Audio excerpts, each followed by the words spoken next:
And hello again, everyone. Welcome to another edition of Alpharetta Tech Talk. I'm John Ray, your host, and I just want to give a quick little shout out to Renaissance Bank. So normally we're inside our studio, inside Renaissance Bank on Windward Parkway in Alpharetta, but we're not back there yet. But in the meantime, folks, they've done a great job with small business owners, and I know this firsthand, around PPP loans and getting those loans in place, a lot of them for people that aren't even their customers. So that's the attitude they took to the marketplace, and they do all this with a real personal touch. Big bank, personal touch. Big enough to handle your needs, small enough to answer the phone. So check me out on this. Go to renaissancebank.com, find your local office, some 200 across the South, ready to serve you, and give them a call. And I think what you'll find is you'll get a personal response. Now, they may go to voicemail, but it'll go to the local voicemail, not to some place 3 states over, okay? So go make an appointment, go in and see them, and I think you'll be glad you did, and I say that from firsthand experience. Renaissance Bank, understanding you, member FDIC. And now I want to welcome Monique Mills, and Monique is with TPM Focus. Monique, welcome. Thank you for having me. Hi. Yeah, it's a great pleasure to have you. Talk about your firm and how you help folks out there. Yeah, so my firm is 100% focused on revenue. Everything that we do with helping those with their businesses, whether it's launch new products or create a new business out of an idea, we're focused on making sure they have revenue. And the best way to get there, the quickest way to get there, to make sure they have product market fit and able to create a sustainable business. You know, that's the most straightforward answer that I think I've had to that question in a while. And it's the most important problem that a lot of smaller firms have, right? Is creating revenue. Yeah, absolutely. Especially in this day and age when so many things have changed with technology, with the introduction of technology. So companies that have adapted quite well are able to do more with less. And those who haven't are still burning through cash, trying to do things the old way. And there are ways to streamline things, cut costs and increase revenue. Let's talk about the background you bring to your work. We'll get deeper into the work you do and how you do that. But let's get into your background and talk about your experience and kind of your journey that's brought you to where you are now. Yeah, so I bring a long history of engineering. My background is in electrical engineering, and I've been in the industry for 20 years. And once I added my MBA to that engineering degree about 7 years ago, everything changed. I was like, whoa. And so from that point forward, the way I look at business, the way I look at creating revenue for my own self, outside of corporate America has completely changed. And so that's how I kind of ended up where I am now. So you've got a fascinating, not just educational history, but entrepreneurial history. So what is it about you that makes you, you've been bitten by the entrepreneurial bug, clearly. and you share that with others. So, talk about that aspect of your career and your mindset. Yeah, I think that, and those of us that are engineers would all say this when it comes to just kind of having this curiosity and desire to constantly solve problems. Like that's what we're trained to do. And we constantly do that just in day-to-day life. And so entrepreneurship is one of those things where it's like freedom to solve problems and get paid for them. And so I always say that an entrepreneur is just someone who gets paid to solve problems. And that's incredible because you don't have any caps on your income when you do that. And as long as I can find ways to solve problems and get paid for it, I'll always be employed. Ah, uh, folks, we're here with Monique Mills, and she is with TPM Focus. And Monique, you have founded, according to what I'm reading here, 4 different companies. Yes. You've had your own journey along the way, and everyone's journey is unique, and everyone learns different things from that journey. I mean, what do you tell the companies that you mentor now and that you work with now? What are some of the big learning points that you share with them from your journey? Yeah, so I would say a lot of what I know about just being an entrepreneur is of course, from doing it myself.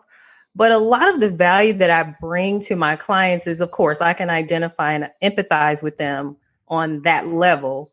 But it's also my background and things that I've done. So I'm also a licensed realtor. I've had a real estate business for almost 2 decades, right? While in my engineering career. So I have lots of experience in regards to real estate, construction, and in my career, I've done things with the feds, with the state, aviation, microelectronics. One of the companies that I helped, one of the clients that I helped recently was a biometric security company. And they wanted to do work with the airports. Well, having built runways with the FAA, I was able to walk them through how this would work, how you win those contracts, and then make connections with my connections in that industry. And so a lot of the value I bring is, I believe you can read a book from Steve Blank or the Lean Startup or any other book out there and like learn some of these common things as far as like entrepreneurship goes. However, the depth and breadth of experience that I have in different industries and how you can make money in those industries is what's unique. Now, you are a Black woman in an industry that, well, just to be kind, is not full of Black women. So no. I think we can safely say that, unfortunately. Talk about your experience as a Black female in electrical engineering and then in the technology world. Yeah. So if you can only imagine, in undergrad, I'll start there. In undergrad, an engineering degree, I was one of like 3 women, I think, in my program. And so just being a woman overall, you're already a minority. But I think the main thing is just being focused on what I'm there for and building relationships one-on-one. So I think with me, I've just been able to navigate by just building relationships with people one-on-one. I'm not looking for acceptance per se. Part of it is that I've always had to prove myself and prove that I knew what I was doing. So I ended up becoming an overachiever. I mean, if you look at my resume, it's ridiculous. And it's like, agreed. It's just so unnecessary sometimes when I look at it. Yeah. But it was necessary for me as a Black woman because, no one, I'm automatically discounted just from appearance alone. And even when building my tech startup company, from an idea, I met Steve Case, the founder of AOL, when he came to town.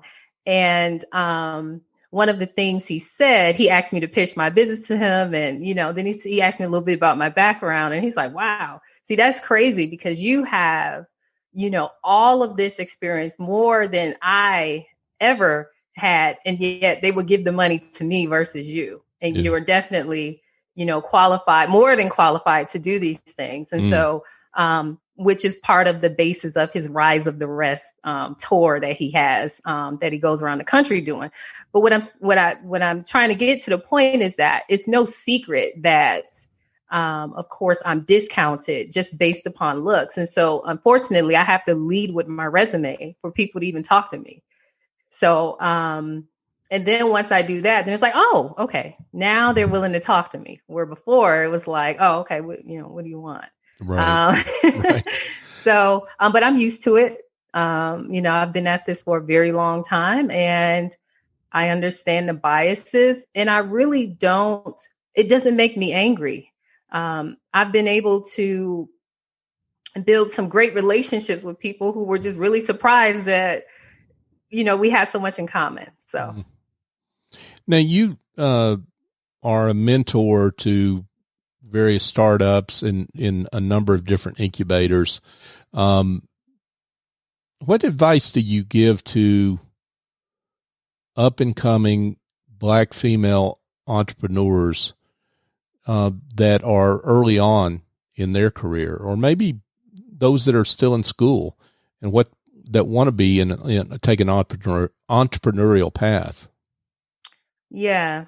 So one of the things that I currently do is I'm a professor at GSU. I teach an entrepreneurship class once a week. And so GSU is although I'm also on staff at Georgia Tech, GSU is a different demographic, right? And so you have a lot of people of color, a lot of immigrants, a lot of first generation college students. And so I get these kind of questions and things a lot. Sure. And part of it is because they've never seen anyone like me before, right? And so that's why I do it. It's not like it's not the money, that's for sure. And it's not like I have a bunch of time, but I get to have impact on people who would normally be around someone like me or have a relationship with someone like me.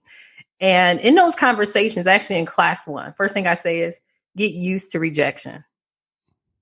Be okay with that. Unfortunately, that's just the realities of being an entrepreneur. So being rejected every day, and understanding that you'll be rejected more than not, but the wins make it so much worth it. The wins outweigh, the successes outweigh the rejection, but you have to have some resilience and push through it. And really through your presence and through your resilience and your persistence, and also being on top of your game, like never stop growing and learning. Because especially as an entrepreneur and as a professional, you want to be respected first. You want to be respected. I don't want anyone's pity. I don't want anyone's, I feel sorry for you money. I don't want that. Anything that I have, I've earned.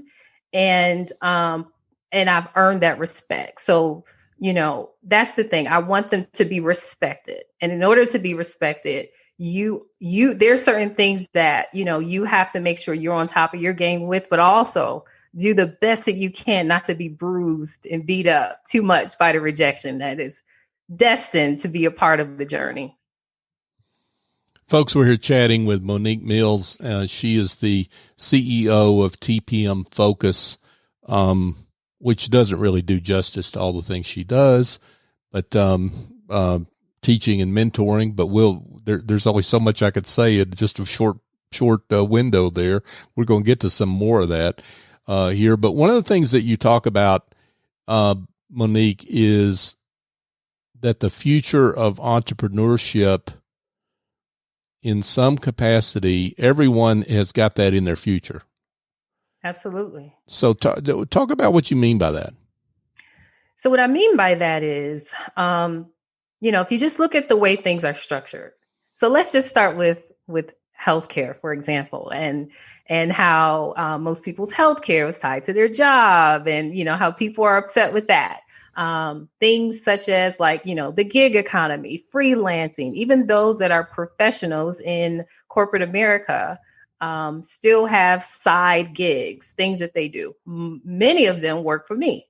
And they're professionals. They can do the things that I ask them to do with their eyes closed. And so what they enjoy right now is kind of like, you need corporate America because we're always thinking about the benefits and the the constant paycheck every 2 weeks or once a month. But corporate America has turned into a place that's not reliable, right? And I think people are understanding that you hold your future in your hands. If you put it in the hands of a company, there's no such thing as loyalty anymore. When they need to make cuts, when they need to go in a different direction, no matter how much they like you, you got to go.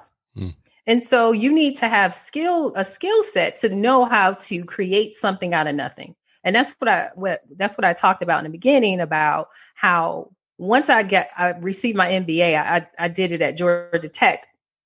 And I took the track where we had to actually create a startup as our capstone project.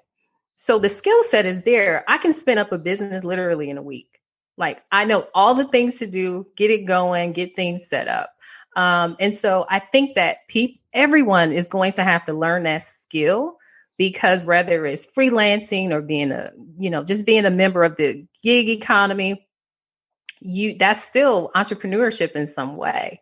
And as I'm noticing now, because I'm in this space of people that's creating things and plucking talent from different things in order to create their businesses, is that I may have a business and they may have a business, and I hire their business to work for clients of my business. Does that make sense? Sure. So it's like, it's more of that happening where, someone may have a business that does, social media marketing. I have a client that needs social media marketing. So I'll basically subcontract them to service my client, but I'm still that, as we say in construction, that one throat to choke. Right. So I'm that main person, but I make sure the work gets done.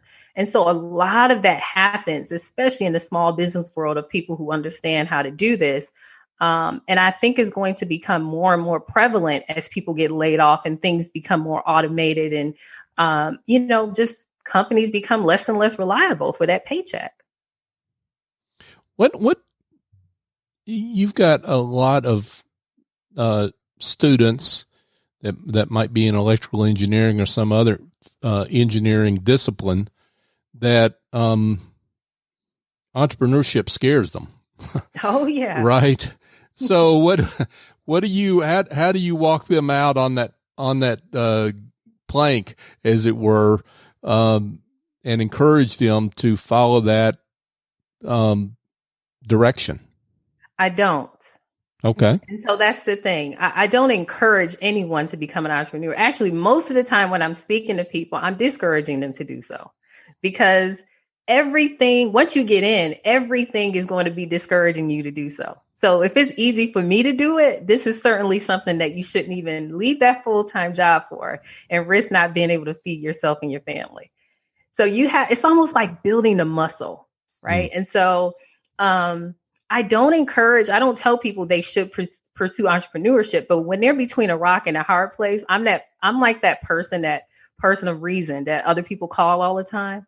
Right. And it's like, oh, this isn't going right, or I really want to leave my job. And I get those kind of calls all the time from high level professionals that I know from corporate America.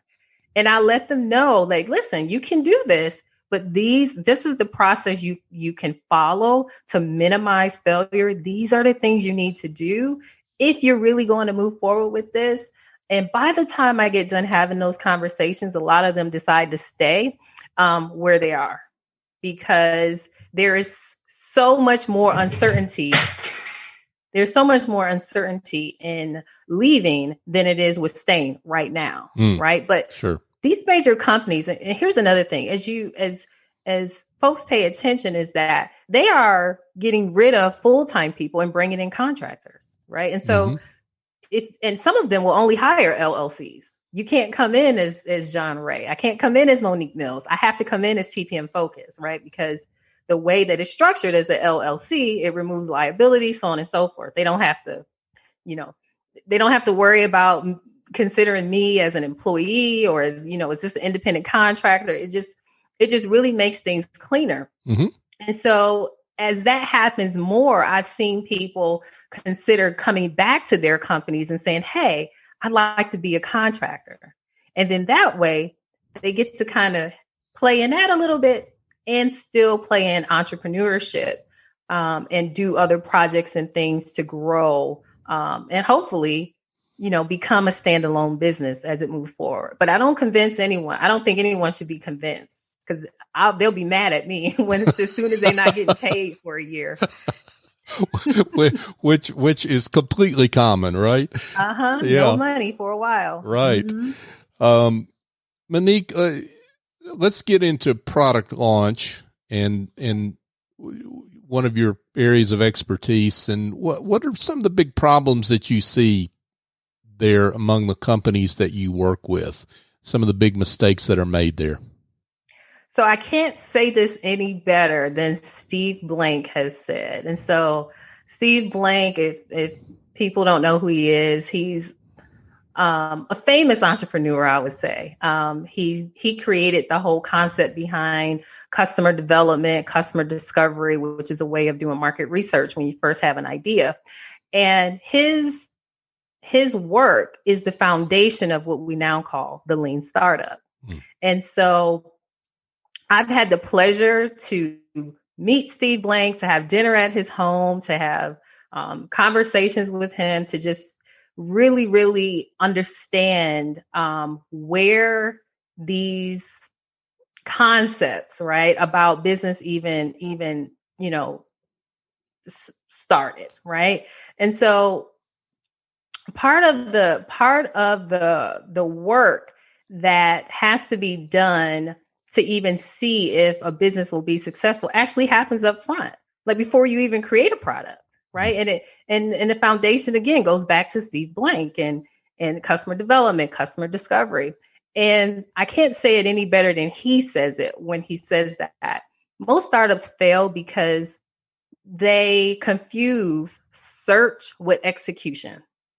And what I mean by that is if you're launching something new, you're actually searching for product market fit. You're searching for a scalable, repeatable, profitable business model. You don't have it figured out yet. But unfortunately, people, instead of trying to search and interview and learn, they start executing on everything. They're building a website. They're building the technology. They're, launching marketing campaigns. They're doing all of this stuff, spending all of this money, and they don't even know if there's a market need or want for what their great idea is. And if there is, who is it that want it or need it? And then most importantly, who's going to pay for it? Right. And all those things you can figure out, you can get really, really close to figuring out, not 100%, nothing is 100% entrepreneurship, but you can figure that out up front. And so I see a lot of startups fail because they get out there, so exciting to get the logo and get the website and start figuring out brand colors. And this is all great when you really don't even have to go all out like that, right? You can start with just talking to people, your ideal target customers. And the number one reason I see a lot of startups either quit or fail early is because they're afraid to talk to people. And they're afraid to talk to people. And you would think, hey, selling, that's just part of being entrepreneurship. No, because talking to people opens them up for rejection. And they do everything possible to avoid rejection. And I mentioned when we first started, there's no way to avoid that in entrepreneurship. That's laying it on the line. And you are so right that sometimes we go off on a tangent in directions we shouldn't because we're afraid of the truth and what we might hear. So how do you get people that you work with over this fear? Really? So a couple of things. I think having done it and still do it myself, if I have an idea and I can spin it up, like I said, in a week, right? So I still actively create businesses and launch ideas and things for myself. But I think that part of it is sharing with them my own mistakes and those of the hundreds of other entrepreneurs I've worked with. Like, okay, this may not happen to you, but this is what happened when this company did this, right? And this other company did that. And so really sharing real life stories on how it could pan out, right? Not that it will that way, but just giving them a broader perspective, because as entrepreneurs, we are definitely optimistic about what's going to happen with our business and the results and the outcomes and all of that. And when they don't get it, especially engineers. So I work a lot with technical people. Some are PhDs and medical doctors with commercializing their research. And so when you're used to having like a scientific method, right? Knowing 1 + 1 is 2, being able to have a formula and plug in variables and numbers and it come out to something. But that's not the way entrepreneurship works. And so when they experience that running up against the wall that way, they definitely can become deflated.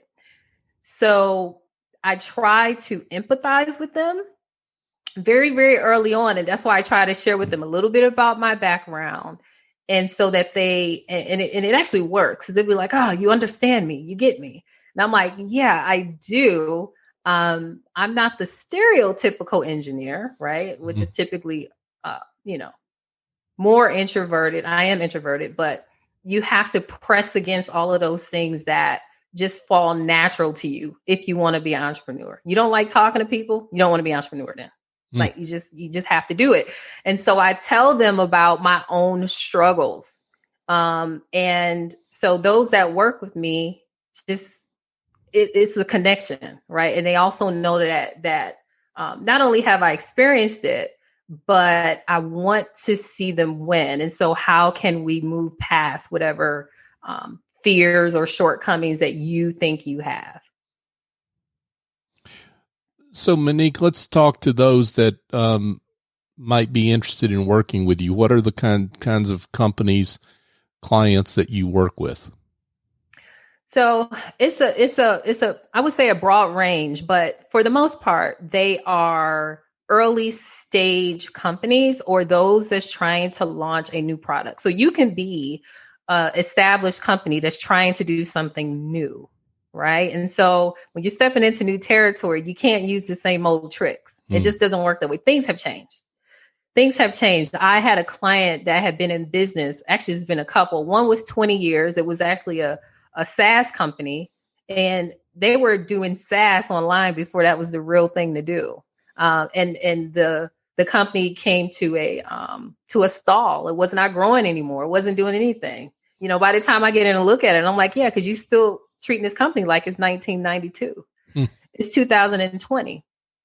And so those that are launching new products, particularly technology products, are the main ones that come to me.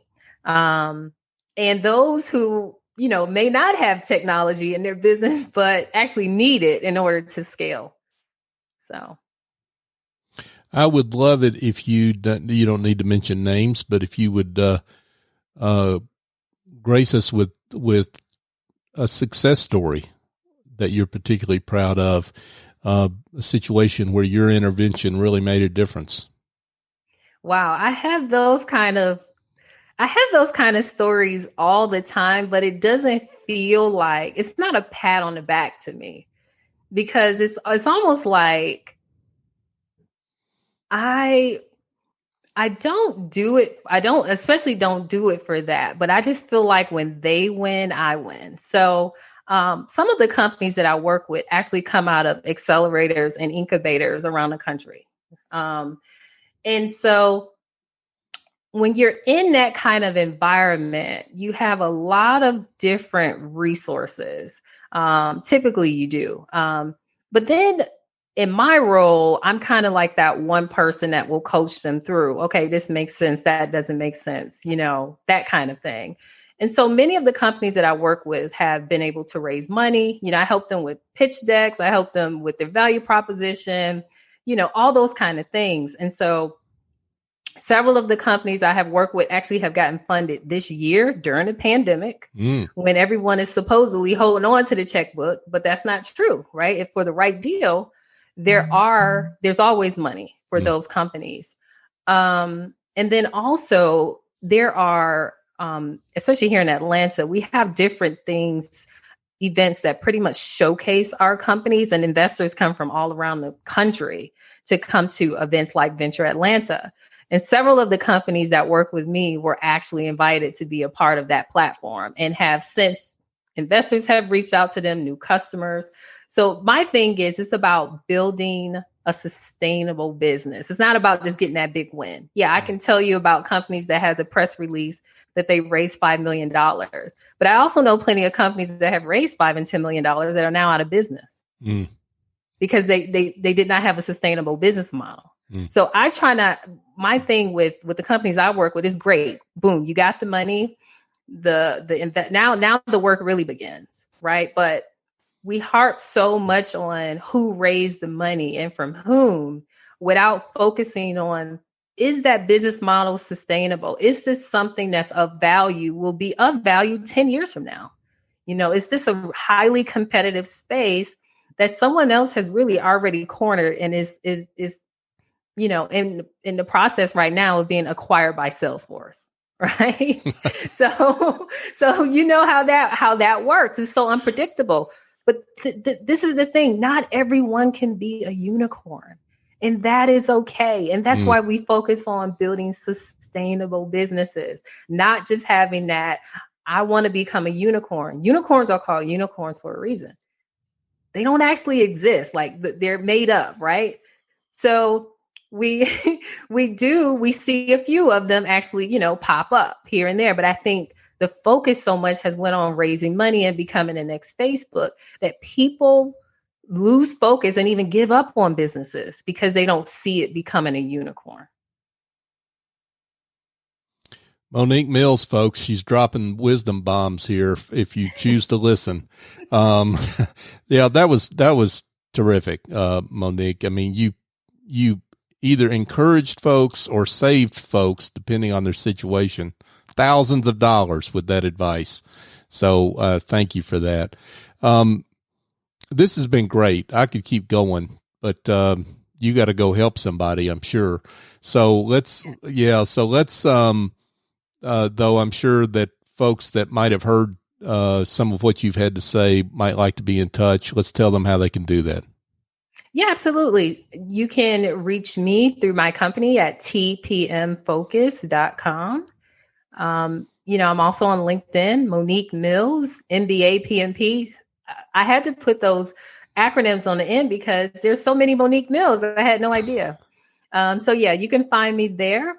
And I'm always, available. I do respond to messages. And so I look forward to meeting whoever wants to reach out.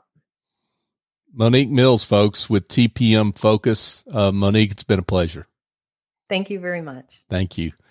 Folks, just a quick reminder that if you've got some headaches in your business that involve administrative tasks, bookkeeping, maybe some graphic design work that needs to be done, and you're spending time on that and you shouldn't be spending time on that, maybe Monique has gotten after you about that. Well, I've got an answer. It involves picking up the phone and calling my friend at Office Angels, SES Cabito. Just call her, 770-442-9246. If you're shy, go to her website, officeangels.us, but just give her a call and explain your problem. And what she'll do is she will find the best angel in her heavenly team of angels that will fly in, and they'll get the job done and fly back out. And they'll do it on an ongoing or as-needed basis. And they've been doing virtual work for 20 years. So a pandemic does not scare them. She is, I work with her, I'm a client of hers and endorse her myself. So officeangels.us, SES Cabito, and tell her that I sent you. Folks, just another quick reminder that you can find our show on all the major podcast apps by just searching Alpharetta Tech Talk. And I would love it if you would go find the show on your favorite app and give us a great review. And it's really not about us. It's about our guest. And what that does when you give us a nice review is it helps others find the show so that they can find great business leaders like Monique and might be able to use their services, their wisdom. So if you could do that, we would greatly appreciate it. So for my guest, Monique Mills, I'm John Ray. Join us next time on Alpharetta Tech Talk.